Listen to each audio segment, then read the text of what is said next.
It's a really good question. It's a really hard question, I think. It's mostly about what we feel instead of what we say. I don't know. I think you're so right that a lot of my stuff has looked at that. Oh my God, come on. I've been trying to do anything but that.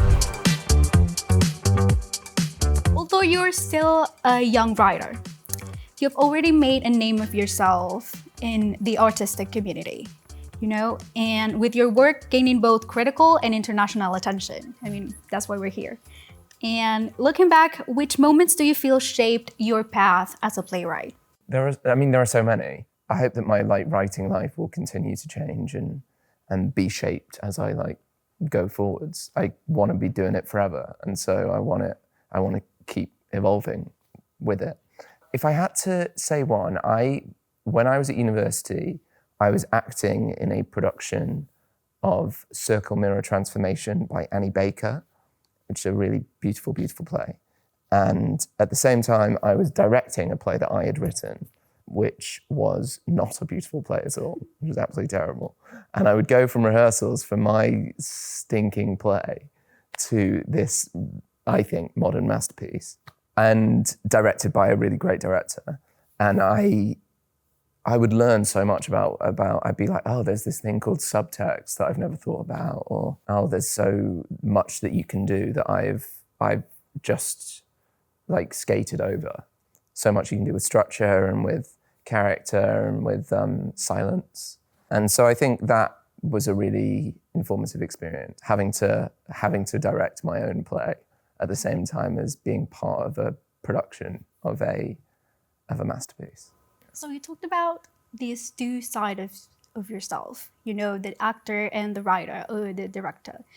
Like many drawn to theater, you started out trying to act, and somewhere along the way you realized that your voice, belonged in the pages, sort of behind theater, not in front of them, When did that spark happen? What was that transition like for you? It was very much forced upon me. I guess I wanted to be an actor when I was a teenager, as everyone does. I went to university and I started auditioning for plays, and I didn't get into any of them. And I'd see people acting and I'd be like, these people are so much better than I am. And also I think I was a bit lazy. I don't think I had I liked performing, but I don't think I had any craft or anything. Whereas as soon as I started writing, I was determined to get better at it. I felt a real hunger. I don't think I was any more naturally talented, but I think I was desperate to get better and to learn as much as I could. So I kind of just started reading everything and writing as much as I could. Yeah, I guess that's how it happened. Yeah, I think that's so important. I mean, the determination to just get better no matter what. Yeah, I think with any kind of profession, you just want to find the thing that you're willing to put the work in to get good at, because that it's enjoyable for you to work really hard at, because you're going to have to work really hard at whatever you do. And once you recognize that you wanted to be a writer, I think the natural next question that comes in mind is, what kind of writer do I want to be? So I think probably the influences shape that answer a lot more than we think. Yeah. What are some books, playwrights, or maybe even films that shaped the way or that you were influenced by? Annie Baker, for sure. Her plays were huge to me, and then finding out what she was inspired by, reading Chekhov plays for the first time was huge. It feels kind of embarrassing to say that, but. And then I remember watching the film Eternal Sunshine of a Spotless Mind when I was a teenager, and thinking that I didn't know that films could do that, or I didn't know that scripts could do that. I think early on, it was realizing that things were written. So, I remember watching The West Wing, the Aaron Sorkin show, and going, God, this dialogue sounds like nothing I've ever heard. And that making me so excited. I remember seeing Simon Stevens play Punk Rock, which I believe has been on here. And I'm from Manchester, and I knew that Simon was from Manchester. Or I knew the guy that wrote this play was from Manchester. And it was set in a school in Manchester, just like the school that I was attending at the time. And that made me go, oh, right, plays are plays are written by people that are in some nominal ways like me.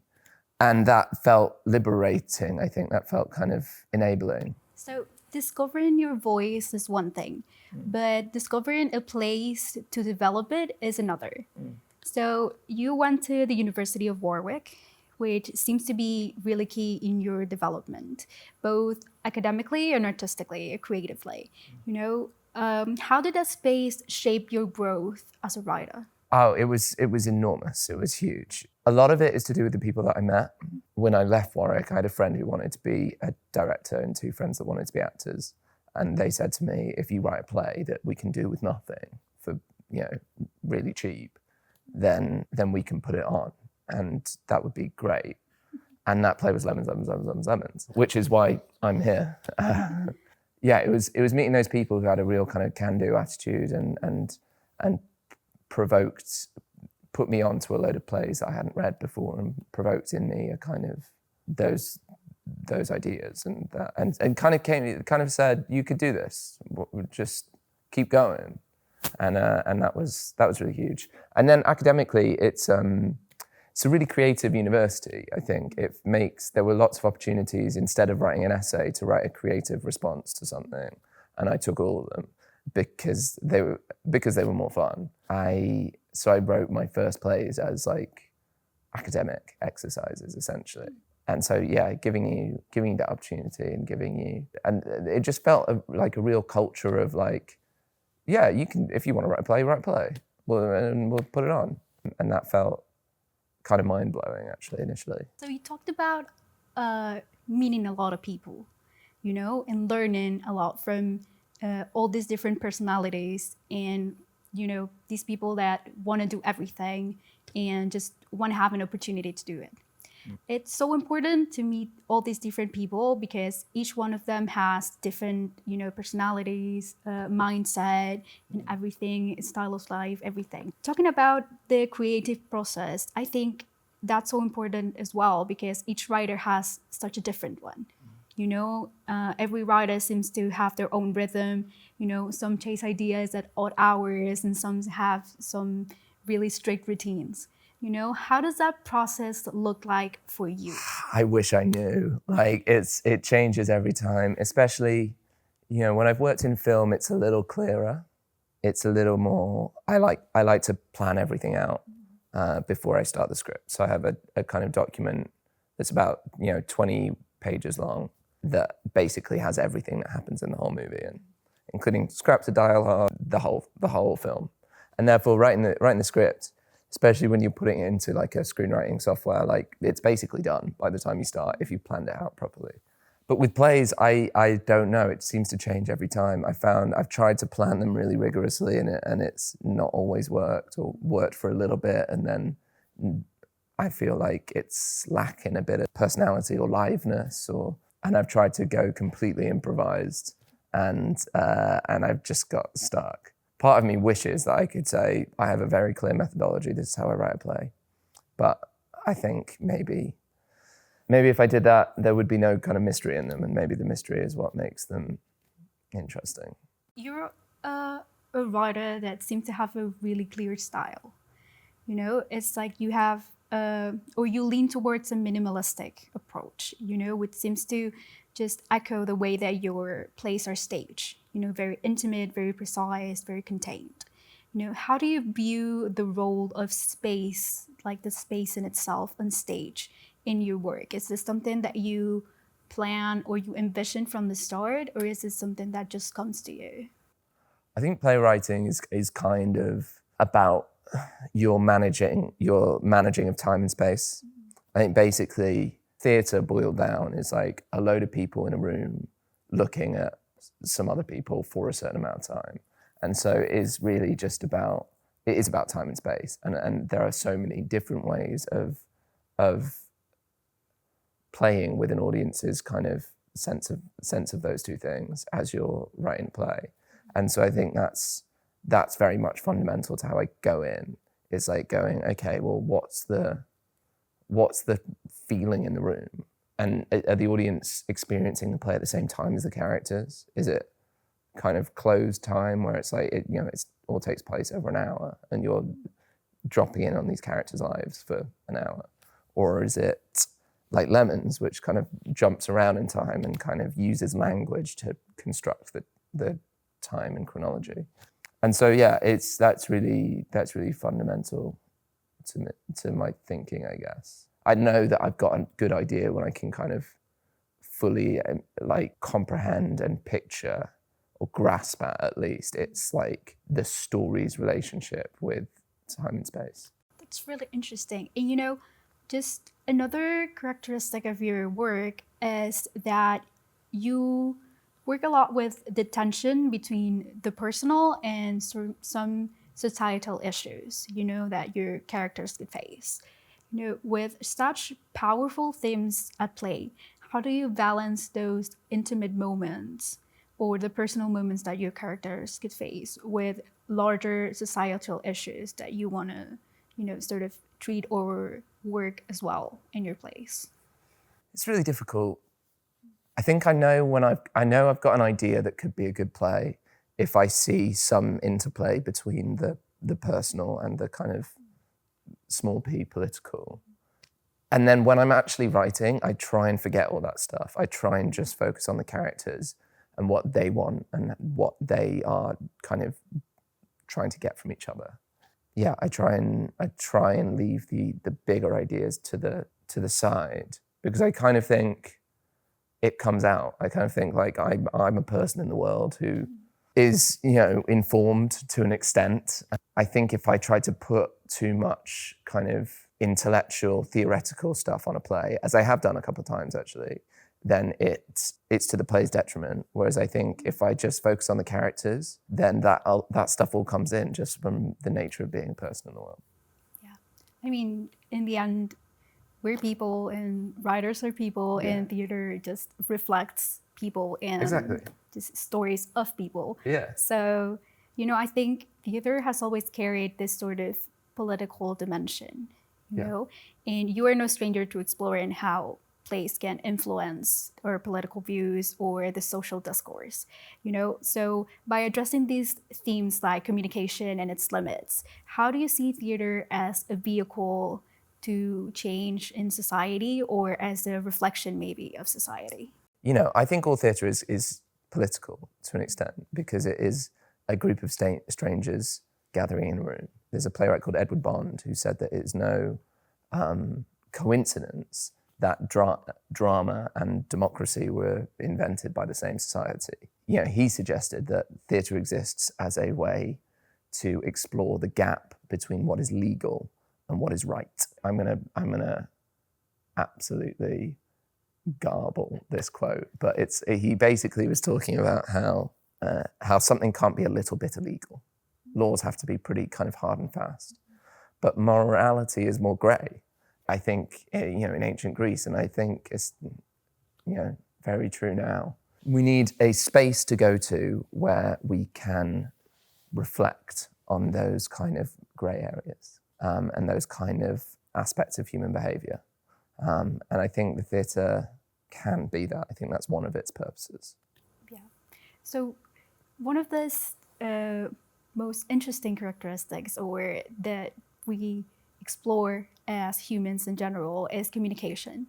And many of the stuff that you've written, your work in general, talks about communication or dabbles inside the complexities of communication. So what draws you to the limits of communication? What's your personal fascination with what can be said? I don't know. I think you're so right that a lot of my stuff has looked at that. And I don't really know why. And I don't know I think maybe it's okay that I don't know why. It's funny, I had a meeting, I wrote this film a few years ago. It's a horror film, and I've never written a horror film before, and I'm not really a horror guy. But I had a great time writing this film, and I met a director who was interested in doing it. And for me, my whole idea of writing it was that I'm getting out of my head and I'm trying something that I would not normally do, and I'm working in a medium and a genre and a set of thematic ideas that I wouldn't normally work in. he was a Spanish director, and he kind of sat down on the call, but he said, I think this is a film about communication. And I was like, oh my God, come on, I've been trying to do anything but that. So I don't really know. I think maybe our themes are just kind of deep inside of us, and we're just, like, I think we're all writing the same thing over and over again, basically, in different angles. And I hope that I keep looking at communication and just find new ways of looking at it and examining it and digging into it. Yeah, I mean, I think every time that we look into communication, there's something different that we can analyze, that we can explore. You know, there's so much stuff that it's everything, can be told. Really, yeah.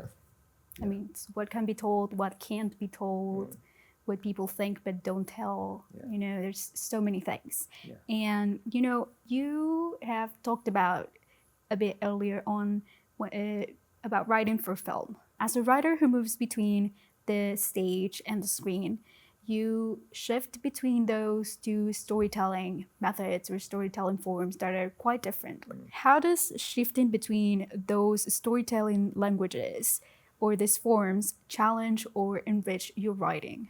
There are really different requirements of each one.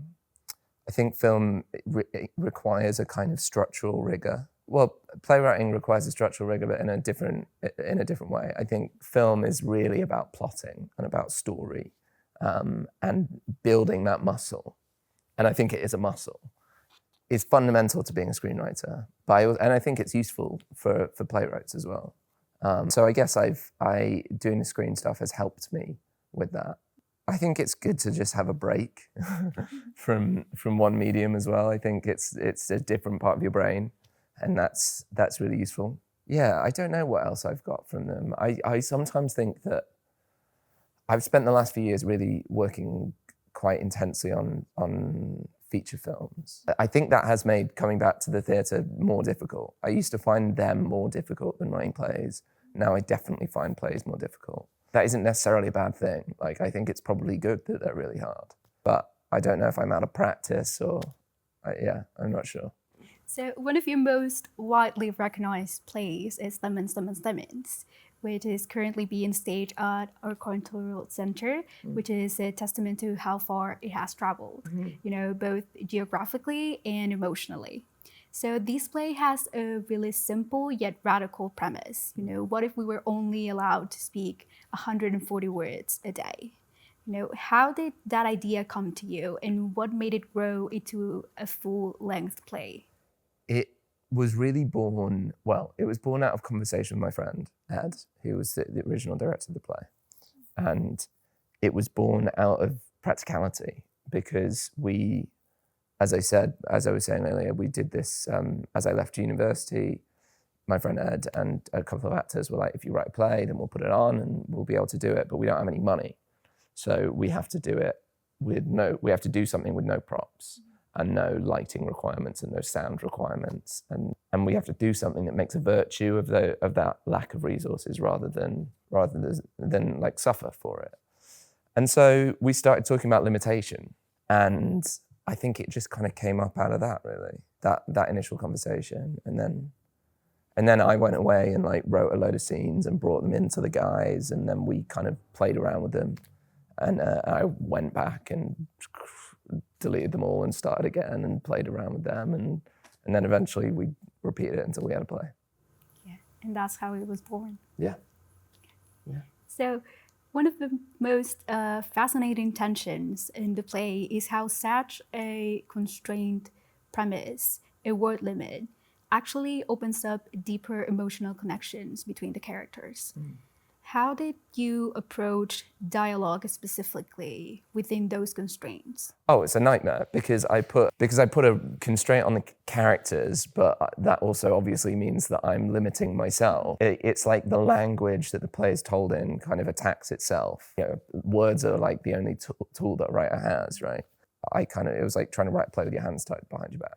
But it also made it a very specific challenge. I think the moments in playwriting that I like best are when it feels like the play is telling you how to do it, or the play is its own mini puzzle, and you're not imposing anything upon the play. So it doesn't feel, I didn't feel like I had a thing to say and I went and said it. It felt like I was kind of like listening to the play and trying to figure out how to make that work. That sounds really pretentious, but I think as soon as I start, whenever I'm writing, as soon as I start thinking about what I should be writing or what I have to say, I get completely paralyzed. Well, as soon as I can go, oh, so there's this word limit. What does that mean for how the play should feel? Like, what's the game of that? And yeah, it feels more kind of like a puzzle that I'm gonna try and like unpick. Yeah, I mean, in the end, it's mostly about what we feel instead of what we say. Exactly. Yeah. Even though this play was written years ago, first published 10 years ago, in 2015, it feels really or increasingly relevant in a scene or in a world where communication is constantly being reshaped by technology, by social media, by politics in itself. Looking back, how do you see this play differently than when you first wrote it? I think the interesting thing about it for me, or about the journey, has been that people seem to think the play is about something completely different every time it's been on. I think the first time it was on in the summer of 2015 in the UK, people talked a lot about the kind of austerity policies that the British Conservative government at the time were imposing. And it, there was a certain sense in which it did feel like it was about that. And then the following year, we had this big Brexit vote. I think that was the following year. And people started to think about it as like the moment when the vote, where they hear about the results of the law coming in. And that began to feel very much about Brexit. And then the pandemic happened and people said that it feels very much about a kind of world turning upside down and the way that we talk to each other changing a lot as well. So I think the play's central kind of allegory or metaphor is so kind of politically vague that it can kind of speak to a lot of different issues, and none of that was intentional going in. But I love that it can like resonate in all these strange ways 10 years later in Lima, Peru.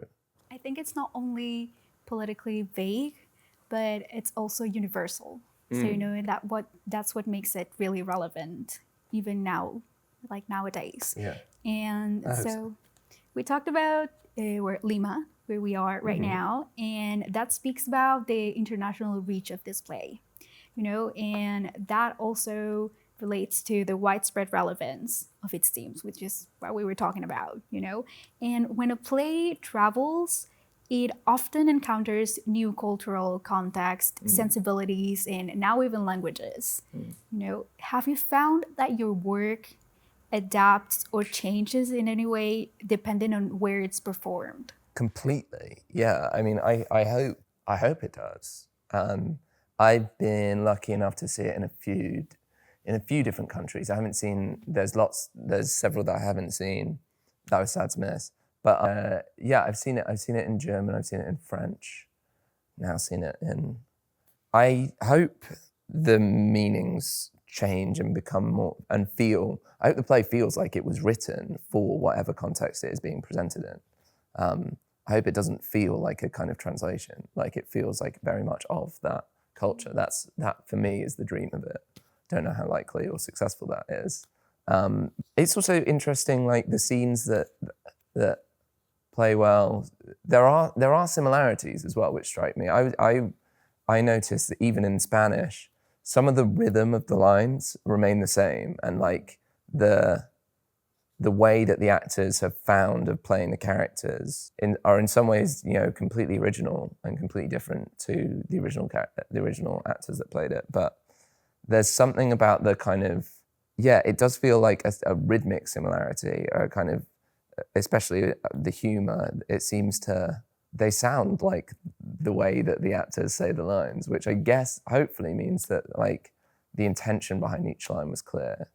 It was really fascinating seeing it the other night and going, oh yeah, that's how my friend Beth, that first played Bernadette, said that line, but it's a completely different person in a completely different language on a completely different continent, and bringing a different character to it, but there's some rhythmic quality that is the same. So I think it also speaks to, how, well, you said the intention, and also how the play feels in itself. It sort of translates not only in the language, but in the feeling of the play and the story in itself. So after a play travels the world and resonates with so many different audiences and so many different people, one naturally wonders what's next. Are there any new plays, screen projects, or ideas that are quietly taking up space in your mind that you're excited about? Yeah, there's loads. Well, there's not loads. There's a few, and I've got a couple of new plays on the go at the moment. Both are very different from each other, and I think from this as well, that I'm excited about, and I'm working on a couple of screenplays that will hopefully see the light of day at some point, but you never know. There's that horror film, actually, I think is, fingers crossed, we're going to shoot that later this year. So that's nice, that's exciting. Yeah, it's great news. We're looking forward to it. Thank you. Every artist carries a few dreams that haven't yet made it to the page, to the stage, or to the screen. Ideas wait in for the right moment. And are there any creative dreams, forms, or formats or stories that you're eager to explore?